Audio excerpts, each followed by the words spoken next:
Come one, come all, it's this week's New Year's Monkey Nut Punch podcasting. Hello, Keith. Hello. This is cool, this new platform, but I didn't get the intro video just then, did you? Yeah, I got the intro video. I didn't. Oh, I'm sorry. Weird. I have to adjust some of these things here. So, yeah, we're in a new studio, and the theme's changed with the what do you call it, with the text.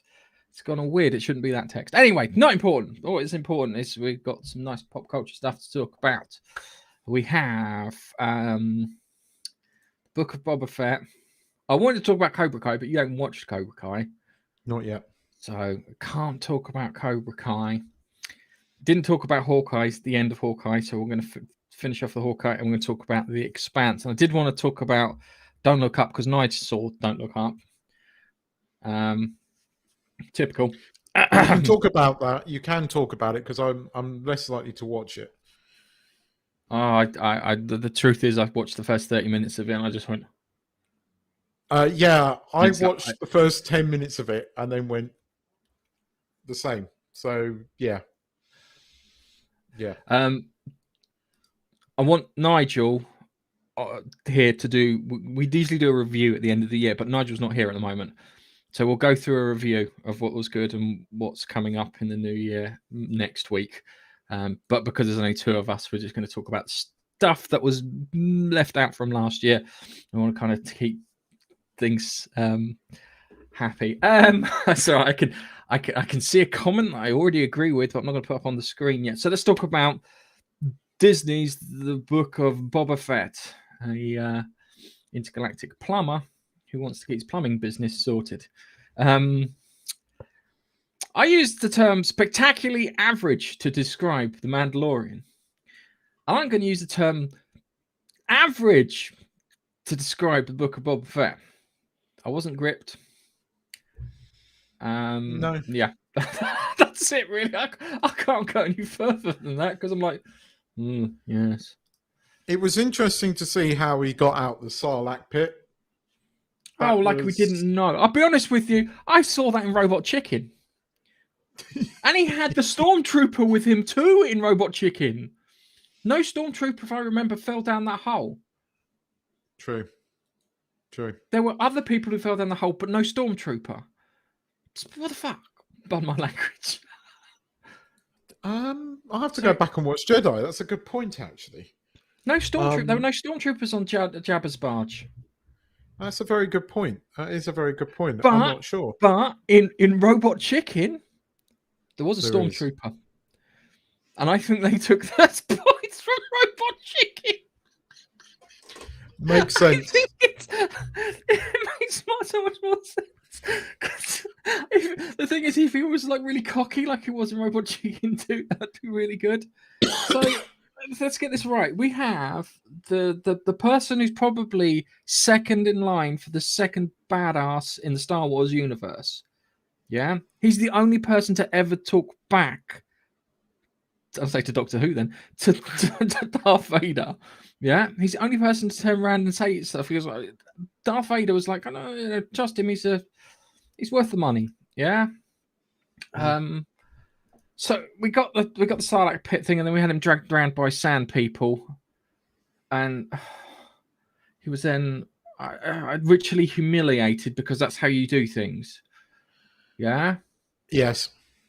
If he would have, if he would have, crawled out the Sarlacc pit, keeled over, woke up, yeah, found out he was butt fucking naked in the middle of Tatooine, yeah, that would have been more interesting. Yeah, he would have turned around and say, "Fucking Jawa, little bastards! I'm going to kill them, all of them."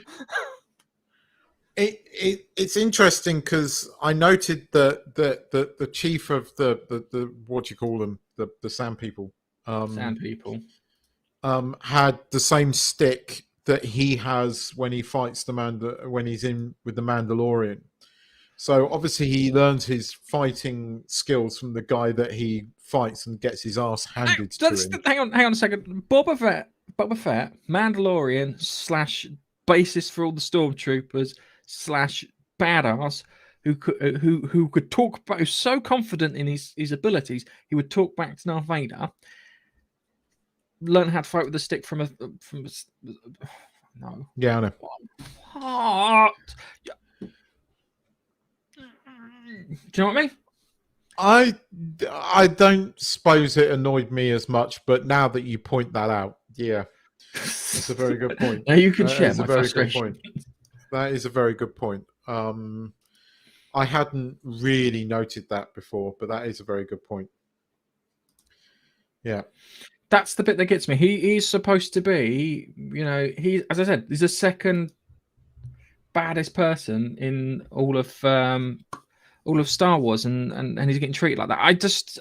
I know what he should have done is he should have been in the desert. He lost his armor somehow. Yeah, as I said, woke up butt naked. Yeah, made his way to maybe he made his way to some kind of village or something.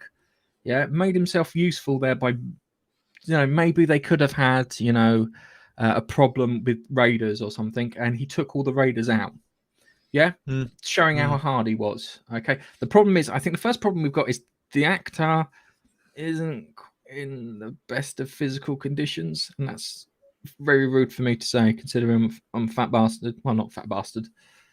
I'm working on it. I don't mean he looked when he climbed out the Sarlacc pit. He looked a bit, from the corner that they shot him, he looked a bit suddenly not as slender as he was when he went into it. He had dad bod. He did a little bit. Peter Griffin. It's like that was okay. Yeah, I noticed that with I'm a fine one to talk, but he did yeah, dad bod is probably the nicest way to put it. I noticed that in there. Because the other actor was a lot more slender and younger. Yeah, he's got this stunt double who's quite well put together, and then there's him. Oh, right, okay, so we've got that bit, okay, and then we get the he's in what was Jabba's throne room, or whatever his name was, Pink Face, yeah. And we're in like Jabba's throne room, and all these people are turning up, yeah, and then the person who is like the mayor, yeah. Mayors, whatever you want to call them, they show up, right? And it's like, oh no, we were expecting a tribute. It's like, that's not how it works. And he should have turned around and cut his arm off and goes, give him his arm, give him his hand. He goes, give that to your mayor as tribute. Something gangster. He's supposed to be a gangster. But that I mean, yeah, I agree with you. But it is on purpose because what's her face keeps telling him, no, you're meant to, kick the shit out of them. Why are you not kicking the shit out of them? Oh, I don't want to do it via violence. Blah blah blah. You're Boba fucking Fett. You're Boba bloody Fett. You're meant to use violence, but they're obviously going somewhere with it. But we'll have to see. Yeah. But yeah, you're right. You are right. You make good points. I watched it, and the bit that fucking got me, the bit that really grated on me, yeah. They get attacked with these guys with shields outside the thing, yeah, outside the casino or wherever it was, yeah. Boba Fett has a jetpack. Yes. We've seen this. They've shown this in the bloody Mandalorian. They showed the Mandalorian with the jetpack. Yeah. So why didn't he just grab Watsamush, fly up into the sky, and then orbital bombardment, and then come down and finish off who was left? Why was and then he fires a rocket at one of the shields, which then bounces off. You dumb fuck! Even I know that wasn't going to work. Yeah. I'm reading too much. Maybe I'm reading too much into this. Well, I mean, the Mandalorian I quite liked, and it was from the same people that did the Rebels. But now that you've pointed out all of these things, maybe you have a good point. Glaring problems. We'll have to see. I mean, the first episode was written by. I noticed it was written by John Favreau, but Filoni had little to do with it. By the looks of it, he got executive producer credit. That was written on the back of a napkin on a transatlantic flight, right? That's how well that was written. I don't understand why they are doing these 30-minute Star Wars episodes. We want long 45-minute episodes like we got with pretty much Hawkeye and everything. Why are we getting these short ass episodes that they did the same with the Mandalorian? It's annoying. I would have put together a film and had it as a Christmas special. That's what I'd have done. I would have had a quite a long 2-hour film that everyone could sit down and go, wow, that's pretty good. No fat, no filler, none of that nonsense. Then, oh, right. So he kills. So I just don't get it. Who is this character? He's not Boba Fett. That's my thing. Where is he? Like he had the bit where he's getting dressed by the droids. Yeah. So he's getting dressed by the droids, and it's like, it's not. He's not the Boba Fett like he's saw a year ago. You're right. He's not even the Boba Fett that kicks the shit out of everything that fucking moves. Boba Fett, that we had in the last man. Boba Flop. Yeah. It's a bit floppy at the moment. He's got a little bit of a problem. Can't get it out. Maybe he needs some little blue pills to become Boba Fett again.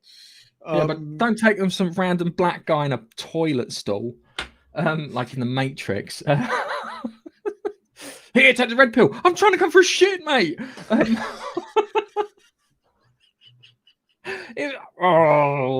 This is worse than the Mandalorian. I wasn't keen on the Mandalorian. Yeah. Yeah. I wasn't keen on the Mandalorian. I didn't think it was. You're all going, and I know what it was. It's the abused girlfriend syndrome. Yeah, you've been abused for so long, just having anything nice. Yeah. Oh, he beat me last night, but he came back with flowers this morning. Yeah, that's what that felt like to me watching you guys, because I could separate. Because I disconnected from Star Wars on Revenge of the Sith. Yeah, that's when I disconnected. I go back and look at those movies, and I think that would have made a really good premium TV series if it had been spread out. Because they, unlike Boba Fett, they had too much story to compress into a film. Yeah, George Lucas went all these threads, and they become a little unmanageable. This, it's just like kind of, as I said, in the Galactic Guide, trying to sort of a bloody plumber. I don't hold out much hope for this series. There's rumors that Han Solo's coming into it because that's what they think wins a TV series. So Han Solo will turn up at the end, and I'm like, yeah, but who? It can't be. Are they going to digitally de-age Harrison Ford? Is that what they're going to do? That's the rumor. And I'm like, no, don't do it. Don't do it. Looks like Powder 95. I know that's a film reference. Hang on a second. I'll pop this up. Yeah, I know that's a film reference, but I can't remember what film.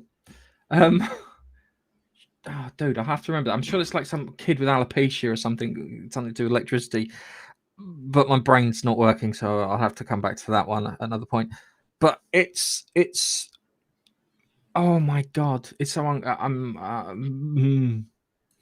You forgot that it was that bad. You forgot that you watched it. When we would, I had forgotten that I'd watched that. Oh yeah, that's how good it was. I don't even know where I watched it. I must have watched it when I got back. Yeah, can't remember. I did watch it. I did watch it. And went, oh, brain could save some space. I'll push it to one side. We could talk about Doctor Who later. Did you watch Doctor Who? No, not yet. You didn't watch it. I watched it because I thought I've got it, and I have lost Keith. I don't know where he is. Hopefully, he will come back in. I don't know what happened there. Oh, there he is. Let's put him back on stream. Here we go. What did you do? What button did you press? I don't know. This is a bit weird because when you're showing comments, I'm not seeing them. When you're showing, I can't even use the chat. Can you reply in the chat? Because I can't reply to. Can you reply in the chat?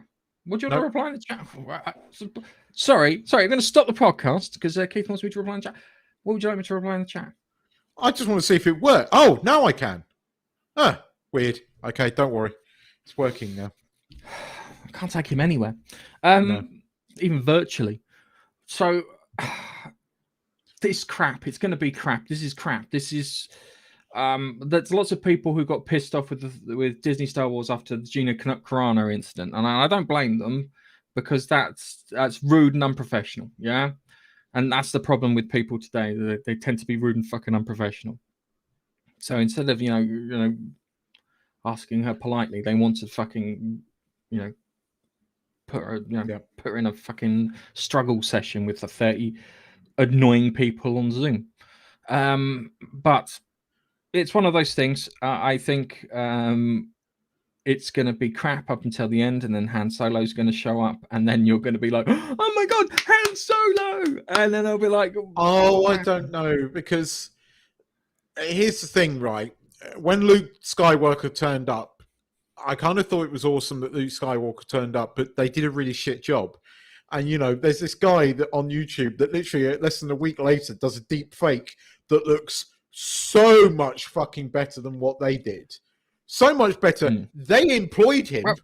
Well, so he's doing Han Solo then. We know the person. Possibly. The question is Harrison Ford going to crash something into the set of Boba Fett? Or break a leg?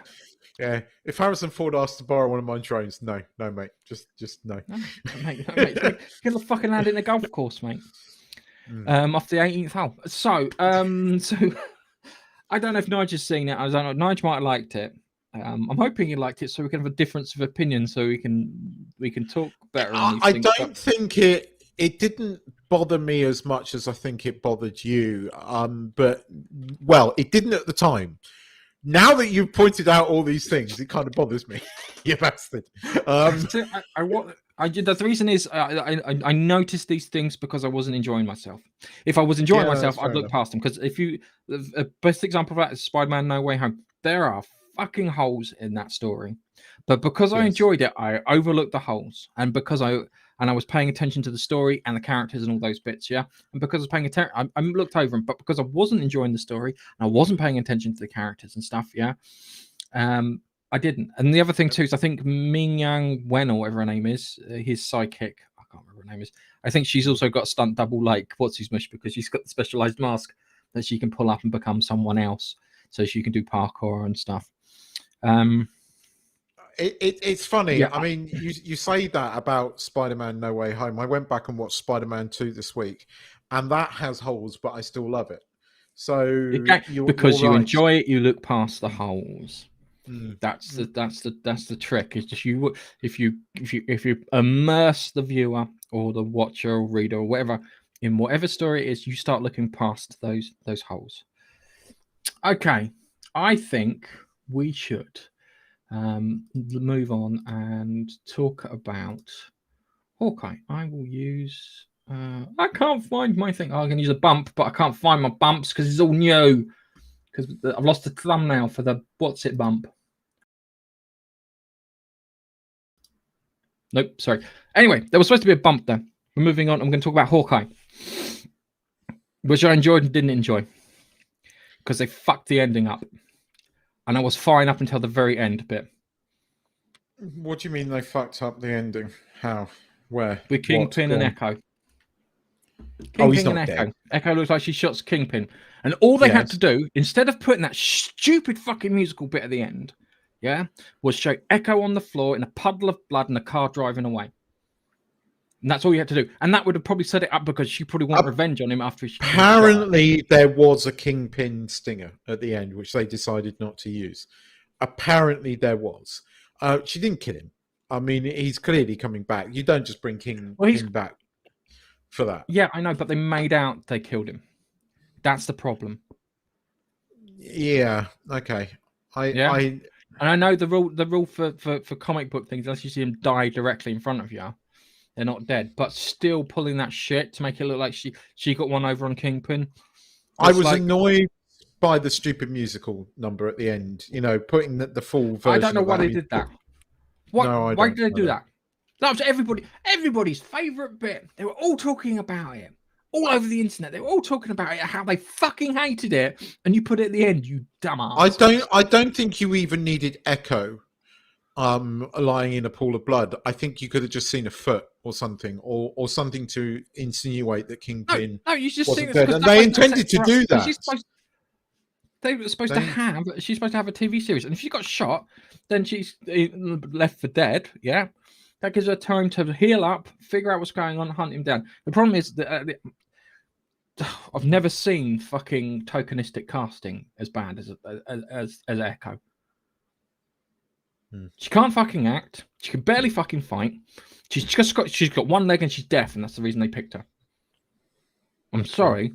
You could have picked a stunt person. You could have picked a stunt person who probably was deaf from fucking listening to explosions and whatnot, yeah, and had them do the role, yeah. Sorry, she's a shit character. And all we want to do is was annoying. We want to see Kingpin. Yeah, no, she was shit. Not annoying. Don't be polite. Be honest.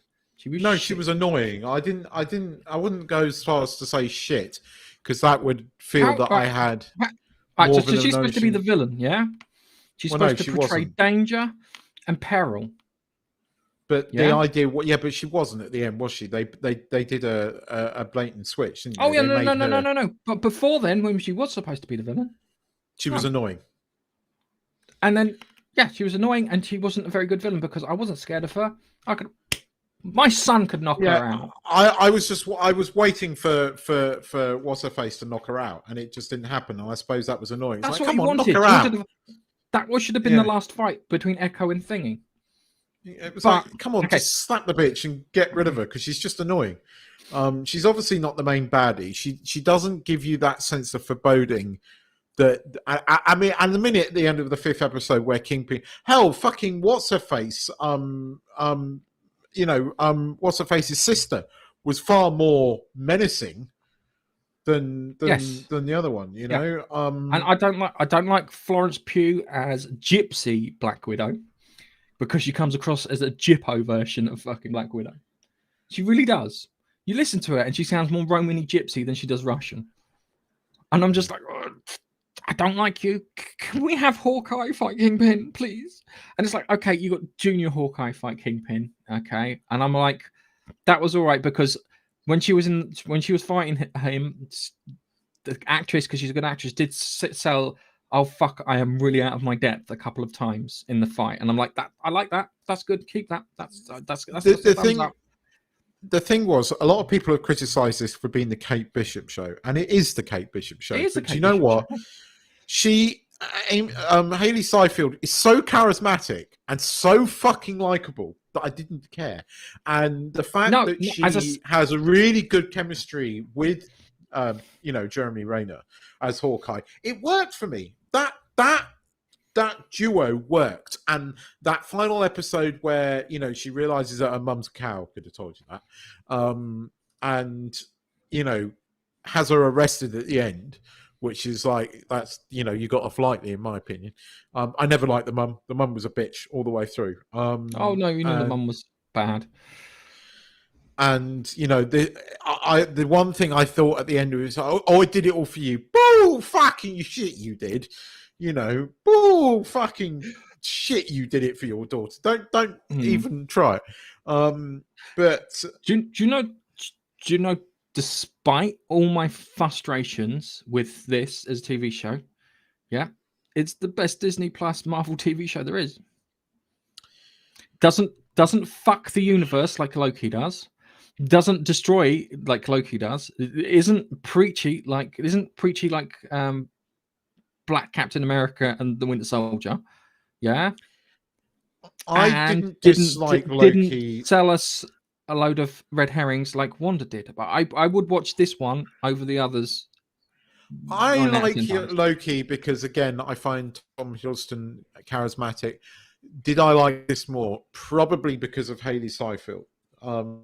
Because, again, I like her. I just genuinely like her. I think she is good in everything I've seen her in. She's just likable. I don't dislike Loki. I don't think did Loki destroy the universe? I think it was setting up the multiverse. It was setting up multiverse and variants, which is going to come home in Doctor Strange. Just a real quick one. Loki set up multiverse, and Spider-Man set up multiverse because not everyone watched it on Disney Plus. Which one do you think did a better job? I'm just saying.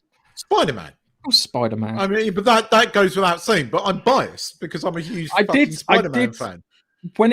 when it came to Loki, I really did enjoy the conversations between him and Owen Wilson. I'm hoping there's a podcast somewhere of those two talking for a couple of hours because I could listen to it. That's the truth when it comes to Loki. I enjoyed Loki. I enjoyed this more. I hate the Captain America thing because of what it was. And I did not like WandaVision. I thought WandaVision was a waste of fucking time. And I found WandaVision annoying. I preferred WandaVision to Loki because it didn't destroy anything. My only problem with it was the fact that they could have put the whole X-Men in there and they bottled it. Oh, they could have done so much with WandaVision. And you're right, and I think that's why I'm so pissed off with it. The Captain, America, Bucky, and that's the worst one out of all of them. The character journey is he realizes he's black at the end of it. I actually find it insulting, and Hollywood's complete misunderstanding of it.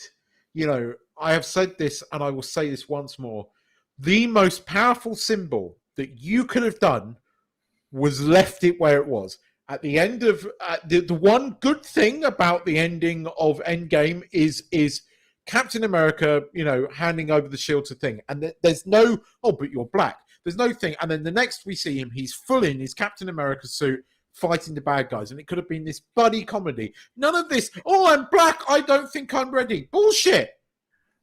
You made him different by spending 5 hours looking at his color. The biggest message you could have sent was not talk about his color. That would have been it. Should have done. What you should have done is you should have had it. So you saw him at the beginning, and he wasn't pro, shall we say? Yeah. And his journey turns him to pro at the end. So he gets to the end of the film, and the dude can kick ass like Captain America, And you could have had Bucky trying to teach him, try to temper him, try to provoke him, and then him try to provoke him back, and then having little tussles. And the middle of the season, the two of them should have had a big fucking fight. They should have got angry enough with each other, so they brought the fists out, and the two of them, and it's like, who would win in a fight? Falcon or Winter Soldier? Well, he's on Winter Soldier, naturally, but he could have surprised us. He could come up with a trick, something out of the ball, something that Bucky may have taught him earlier in the season, to beat him. It's like in Doom, where he turns up and he goes, "You've got to be ready at any time," and he fights him, and he thinks he's got him, and he turns around and goes, "No, mate, you'll be singing soprano for the rest of your life if you think you've got me." Right? Dude, they are. I found it egregious. Actually, I found it egregious. I think, and all these moronic woke people that cannot see through the veil of what that was. They don't give a shit. They do not give a shit about diversity or all that thing. They really don't give a fuck, right? Either that or they're just so dumb. Or they're racist in their own right. I mean, it was racist, and people can't see that. People go, but they were celebrating. No, they fucking weren't. Do you know what got me? It's when he talks to the other guy, goes, I don't think they're ready for a black Captain America. We had a fucking black president. Yes. Ran the country. You've had black astronauts since the fucking 70s. You've had, America does have race issues. Jordan? Yes, they do. But it's not as bad as they keep making it out to be. That's the bit that gets me. It's if you sit there and just you treat people on an individual level, all of this shit goes away. That's the solution. You treat individuals as individuals, because some people can take a joke and some people fucking can't, So you know what jokes to make where, and it's just like be polite, be professional, be kind. Don't be an asshole. I come back to this, right? Spider-Man Far From Home, or whatever the first Spider-Man was, because I've forgotten, or Homecoming, right? That was 5 years ago, right? 5 years ago. Homecoming came out just before Trump, right? And I'm not going there, but what I'm saying is that Disney went woke and all this stuff. I keep saying this, if they gave a shit, right, about this stuff, really, they thought about this and go, okay, we have an opportunity to be diverse. Peter Parker wouldn't have been in the last Spider-Man. It would have been Miles. It would have been right from the offset. Why did Disney decide to do a third incarnation of Peter Parker? Ask yourselves that. Because they had the perfect opportunity and they didn't do it. So all this fucking woke nonsense bullshit, we're so concerned with everything. It's utter crap. I think it goes like this, yeah. I think Disney buy things and then they just destroy them. And I've looked just at the history of things. It's like kind of Pixar. What have fucking Pixar done of any significance since Disney bought, and since after their projects run out and Disney bought them? Totally true. You struggle now. Before Incredibles 2, all these things, but they were all slated before Disney took over. Yeah, and then look at Star Wars. Here's one that will really grind your gears. The Muppets. They ruined the Muppets. Yes, Jim Henson died and they sold it on to Disney thinking it'd be in safe hands, and they ruined the Muppets. They just take things and ruin them. Just like to point out, Phase 1 of Marvel's Cinematic Universe was under Paramount. Yes, true. Fucking excellent. Anyway. Let's try and stay a little bit more positive for the next section, which I want to talk about the Expanse. It's easier to press my thing than that. Okay, this episode is Everybody Hates Holden. Because that's what happened in this episode. Everybody hates Holden.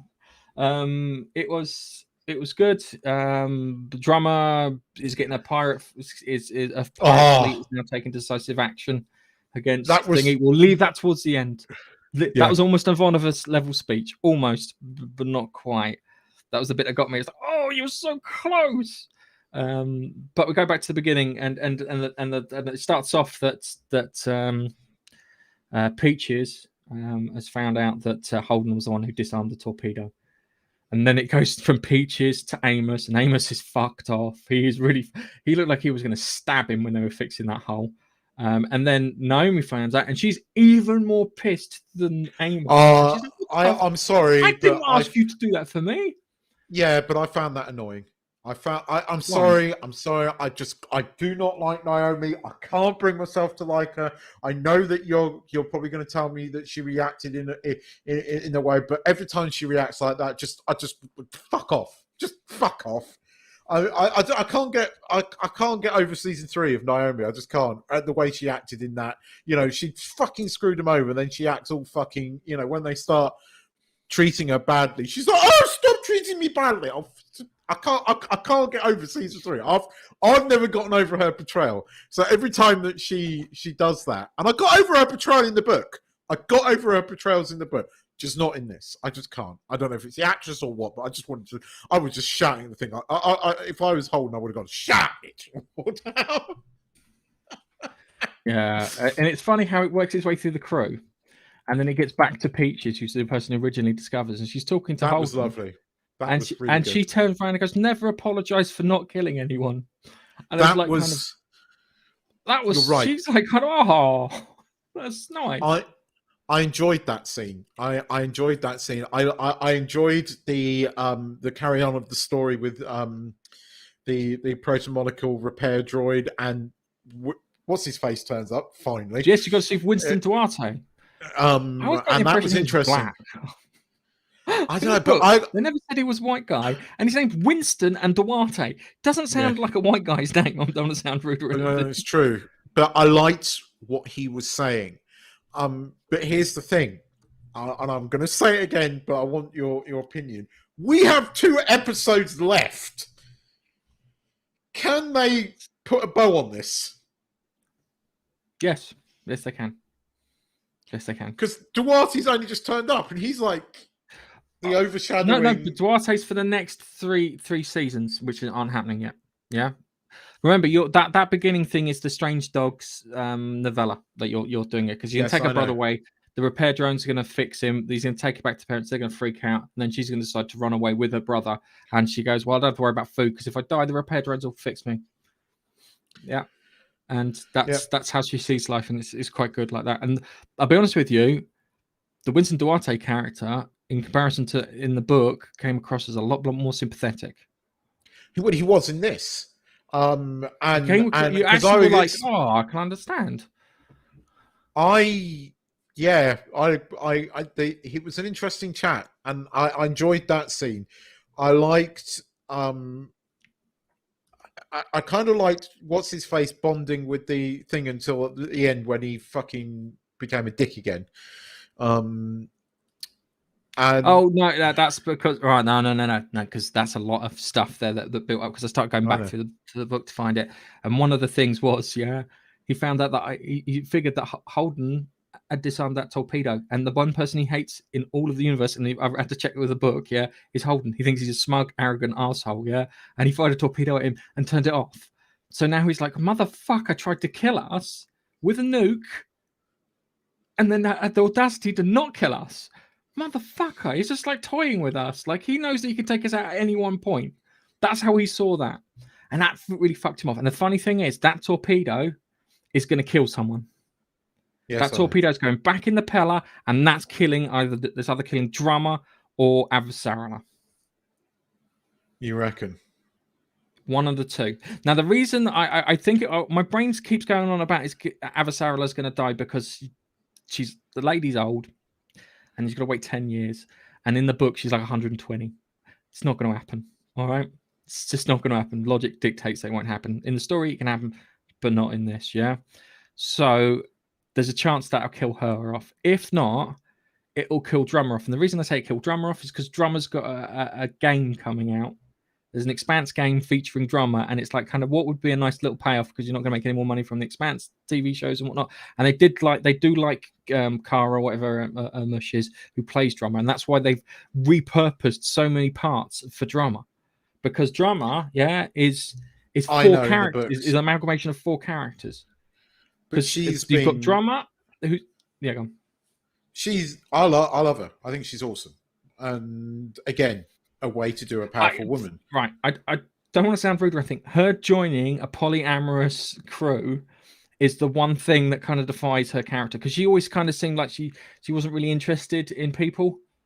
She hated people, and she says it in the episode. I'm not a people person. It's like she's not, but she knows what she wants to do, and she knows how to do it and stuff like that. And it is frustrating that we haven't got that sorted. Then you had the poor news reporter who got fucking blown up and witnessed the whole thing and videoed the whole thing and then went back and then checked on all the bodies.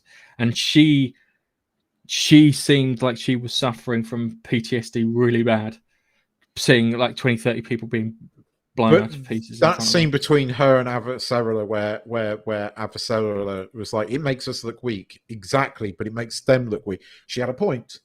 And I think Avasarala realized that, and that was quite a cool scene between the two of them, because until now Avasarala just saw her as an annoyance, but this was the balance had changed in it between them, and that was again really good. I know Nige can't stand her. Avasarala is my favorite character. I love her to bits. She's my favorite fictional politician of all time. Yes, I agree with you. I love. If I had a politician like her, I'd probably vote for her. She's kick ass, and I want her to be my granny. I mean, I fucking love her. I do. I adore her. I adore the voice. I know it gets on Nigel's tits, but I liked seeing her be schooled slightly. And that needs to happen now and again. Unfortunately, it didn't work between her and her husband in the second version of the husband, because that actor was just shit. The first husband, it worked. It worked with the first husband, but the first husband was straight. The second husband was clearly gay. I don't want to sound rude or anything. He was gay, and it came across. He wasn't acting straight. He was acting gay. Nothing wrong being gay, but not when you're playing a straight man. It was I was kind of glad they killed him off. But that was good. There was a lot to like about this episode. There was a huge amount. I had a smile on my face, and it left me wanting more. And I'm really, really sad that there's only 2 episodes left. I want fucking more. So I'm with you. We've still got the Laconian Destroyer. They keep hinting at the Laconian Destroyer, and they keep showing it. They keep showing it in the background. It's like it's there, hovering in the fucking sky. You're going, I mean, that's it's quite his cool. Laconian destroyer. That's cool. Come on, I want to play with that. It looks like I could kill someone with that model. It's so we've got that. We've got Marcos is losing it, which is great. Oh fuck yeah. Yeah, I mean, yeah. When Oh it's yeah, like kind of, it goes space to 2 captains, and if the 3rd captain says anything, space them to. To which Michio Pa, who's the character it's supposed to be, not the quiet lady who cut the guy's arm off, she turns around and says, I thought you were being rhetorical. And it's like kind of no one's talking back to you, no one's giving you any kind of counsel, no one's doing it. All your friends and she says it says all your friends are dead. Yeah, I'm sorry. All your friends they've ever been killed by Drama or Naomi. Yeah. And the only one who can even close to talking to you, skulking around the fucking lower decks fixing shit. And that was a really good point. And she wanted control of Medina Station. Now Michio Pa gets control of Medina Station. But what I'm hoping they'll do is Michio Pa of the pirate fleet with Drummer will get control of Medina Station and not that one, because that was always really weird. It was like giving Himmler control of the UN. Yeah, that's how weird it was inside the story. And it was always one of those things I was just like, did I read that right? No, okay. So that's gonna happen. And it is, oh man, drama when they got attacked by the people and mate, he got his arm crushed under the crate. And then you got the pirate Walker, and he's like, "Oh shit, I know what comes next." And he just pulls a knife out, starts sawing through his arm, and you're like, "Oh." That was great. That was good. I like Walker. Again, Walker's supposed to be Ashford. Unfortunately, you know that they wanted to keep Ashford around, but I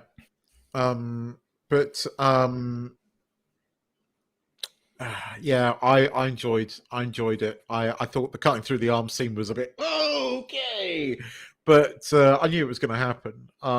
Interestingly, she kind of got slightly redeemed there, because she just was like she brought the ship in, got there, and just sorted it all. So good for you.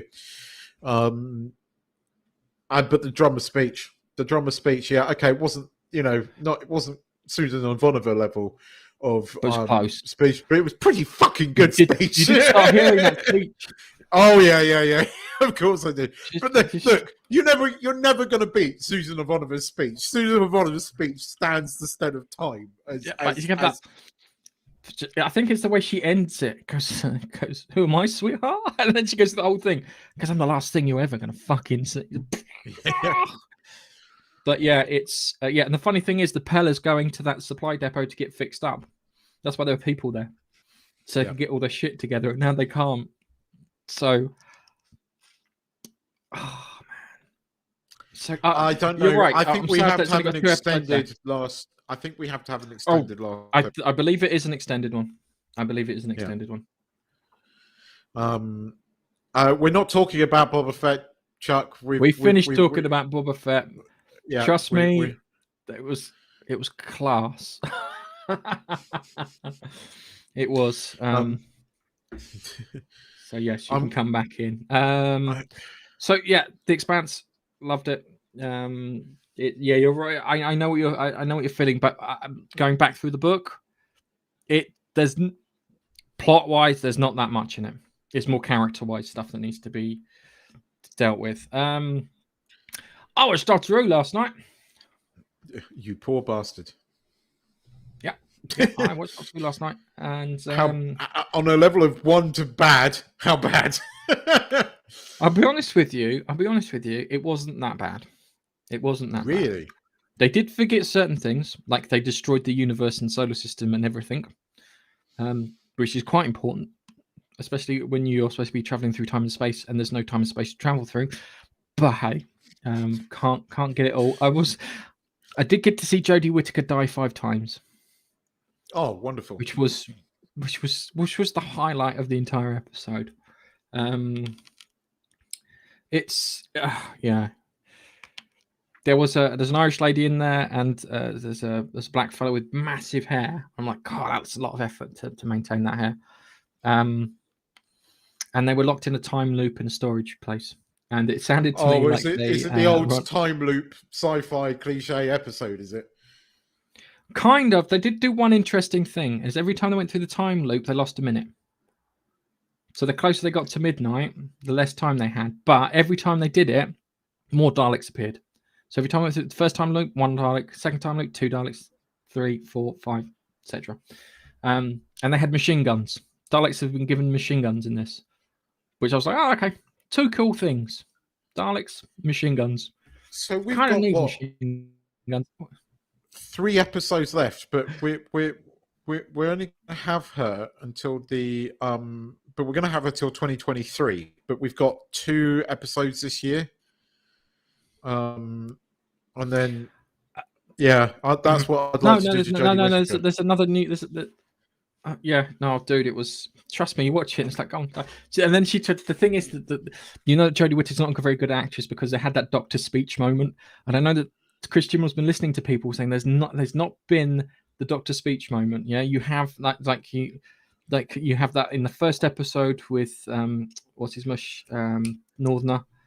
I can't remember his name now. I can picture him. Chris Eccleston. Chris Eccleston, where he talks about Earth falling through space. Yeah, and he can feel the turn of the world. Yeah, and he has that speech. You buy him then, yeah? And then you have David Tennant, and there's about 5 or 6 different speeches you could get from David Tennant. Same again from Matt Smith. The Zygon inversion speech, which is the best speech, Keith, is the best speech because it speaks to not only Doctor Who fans, but the idea of war at the same time. That's how good it is as a speech, okay? That's why it's the best speech, yeah? And then Jodie has her one, and it's like it is a powerful. Oh, it's because it talks about war and the metaphor, and that you don't know who's going to get it first time around. You can feel justified to your heart's content pressing a button to blow someone up. No, it doesn't. My favourite Peter Capaldi speech is his final one. I love it. I think it's... Oh, that's to Chris Chibnall. Yeah, but it's the music and and the switch between. It's my philosophy on life, or I try to be. I suppose I try to live my life like that speech, and I don't like pears. I love that speech. That speech is to Chris Chibnall. That's from Moffat to Chris Chibnall. And Peter Capaldi is more than willing to deliver that because it's like never be cruel or cowardly. Well, the Doctor's been fucking cruel and cowardly. Yeah, try to be nice, but never fail to be kind. Yeah, no, you go and kill yourself. I'm fine. But yeah, they were locked in a warehouse going around the loop. There's not much to it than that. That's it. I've pretty much described the entire episode. If you watch it, you'll come back to me and go, yeah, they were locked in a warehouse. I went around and the Daleks and machine guns. But she tries to make a speech. That's where I was. She tries to make a speech about making mistakes and learning from them and going on. And it just like, it fell so far from the mark. It was unbelievable. I'm like, that's your speech. But, oh my God. I mean, I'm not sure I can come back to Doctor Who after the Yaz Lesbo moment in the last. Oh no! Hang on. Cemented in this one. It was cemented. Dan turns around and goes, "You fancy her, don't you?" And then he turns around to the Doctor and goes, "She fancies you, don't know." That's it. And I'm like, oh. So let's get this straight. You turned a male character female instead of having female interested in males. The female's still interested in females. Well done. I don't know what these people are doing or what they're thinking when they're writing this crap. It was, as I said, it wasn't that bad, apart from they did forget that they had destroyed the universe in the previous episode, which is kind of a big deal. I'm not saying destroying the universe. It's like Matt Smith destroyed the universe. He then brought it back at the end of his first season. That's fine. I shouldn't cringe because I have no problem. These people are making me cringe about things that I don't have a problem with, but because of what they do and because it's so fake and because it's so nauseating, that every character has to have a lesbian now. Everything has to be about a minority. Everything has to be, diverse. Everything has to be like that. I'm getting fed up with it. And this is going to turn people off. And this, I've said this so many times, this is going to make us step back. And that's what worries me. But the problem is at the moment is that everyone has turned everything political, yeah, and you can't. And they've told writers and creatives they can't do X, yeah, and when you take away the top 3 drawers of the cabinet of ideas, you have to reach to the bottom drawer, feel around, and what have you got? Got, you know, something about race, something about sexuality, something about men and women, and that's it. And it's like, how can you tell a story with those 3 ideas? And the trick is you can't. And the funny thing is, there's one TV show that ignores all that shit and tells characters in a fun, exciting way, and that's Cobra Kai. Oh, and you haven't watched it, you slag. No, well, I mean, Nige doesn't like Cobra Kai. You know that, right? No, Nige is fine with Cobra Kai apart from the karate bits. And I said to him, Nige, it's ridiculous. It is completely ridiculous. Yeah, there's no way the police wouldn't have got involved. Yeah, you would have police, and half of those kids would be going to the poor ones would be going to juvie. The others would be locked in their houses. Yeah, you know this. All right. And it is ridiculous, and I love it because it's ridiculous and just so goes fuck it. And I think the Johnny Lawrence character is so. I'm still trying to get through. I'm going to watch it, but I've got The Witcher to finish off. I've got that bloody murder mystery thing that Netflix put out. You know, set in the north. Another one of those ones that I just get hooked on and have to know who the fucking murderer is, even though they're a load of crap. But you have to know the end. So there's that. Then I'll get onto Cobra Kai season 4, because I know I'll probably enjoy that. You'll enjoy it. Oh, I know. Terry Silver. They do a great job with Terry Silver. And here's the funny thing is, the Terry Silver character in Cobra Kai, is younger than Daniel LaRusso.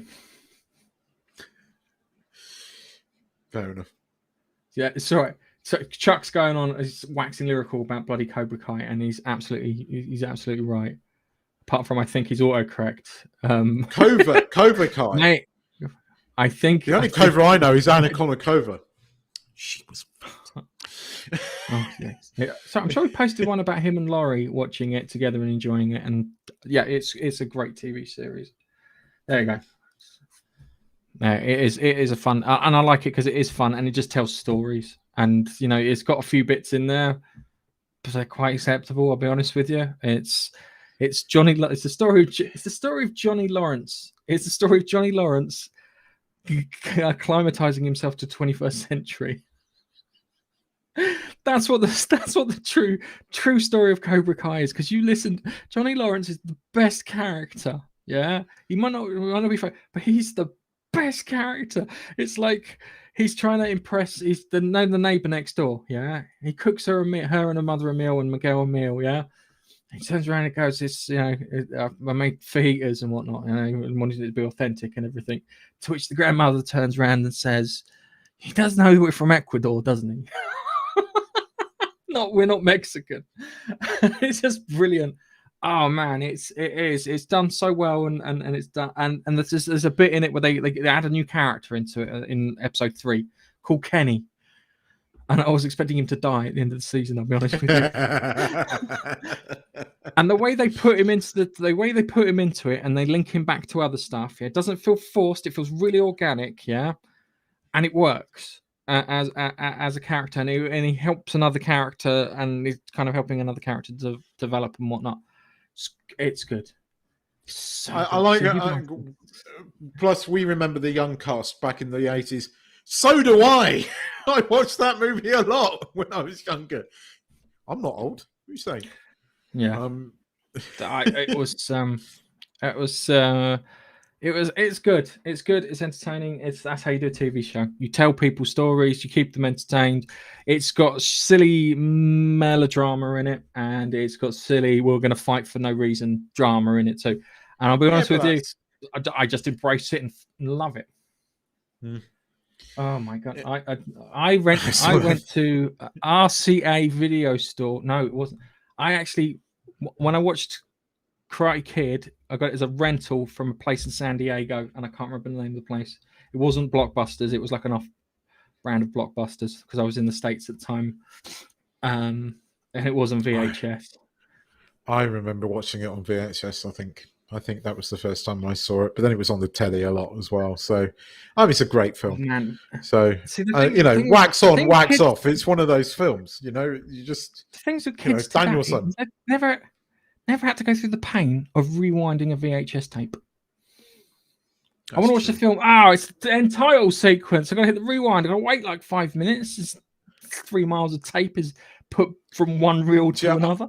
I've been embracing the 80s in the last couple of days. You'll have to pay attention to my YouTube channel in a couple of days' time to understand why. But I have had the hugest fucking smile on my face. I'll show you after the stream. But I have had the hugest smile on my face for the last 2 days.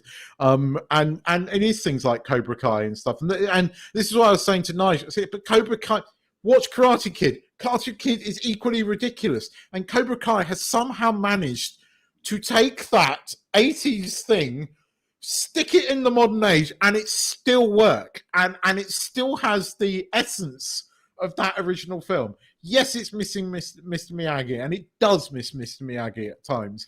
And, you just want him to appear, and it's just wax on, Danielson. Apart from that, it's brilliant. I love it. I genuinely enjoyed it, and I will get into season 4. I promise. You have to go and watch. Trust me, watch it. You'll enjoy the crap out of it. You'll do what I do, and said I'll watch 2 episodes, and then I'll stop, and then I'll watch the whole series, all on New Year's Eve. That's the problem. I've got 2 episodes of The Witcher to finish, and then I will be on to this. I had trouble when Witcher went from being Witcher to Yennefer Vengerberg, and then I just stopped watching because I was like, I like watching Henry Cavill. Apparently, my brother says there's a really good fight where he fights like an ant-like creature. Yeah, it is. So I'm just looking at Chuck's got loads of stuff here. It's like kind of, yes. The funny thing is he was more Californian than he was Japanese. If you ever listened to him. It's true. That is true. Sweep the leg, Johnny. I know that. I know what that is. All right. So yes. I think we will stop it here. We've had a great one. Nigel will hopefully be back with us next week, and then we'll do our review of 2020, and we'll go through there. And go through the whole thing. Oh, and yes, I need to watch The Silent Sea. I've been told that it's like Waters of Mars, but done by Koreans. Oh my God, yes. Yes. So yeah, The Silent Sea, definitely on a watch. I also watched Hellbound 2, which is another Korean one, which is really good. And I haven't found a way to kind of cram that into the conversation because none of you you at the moment have seen it. So I guess we'll have to sort that out when we're done. Anyway, guys, thank you very much for watching. Can you hit the like button, subscribe, or whatever it is? And we will see you in the next one. And I really hope this function works. Bye-bye.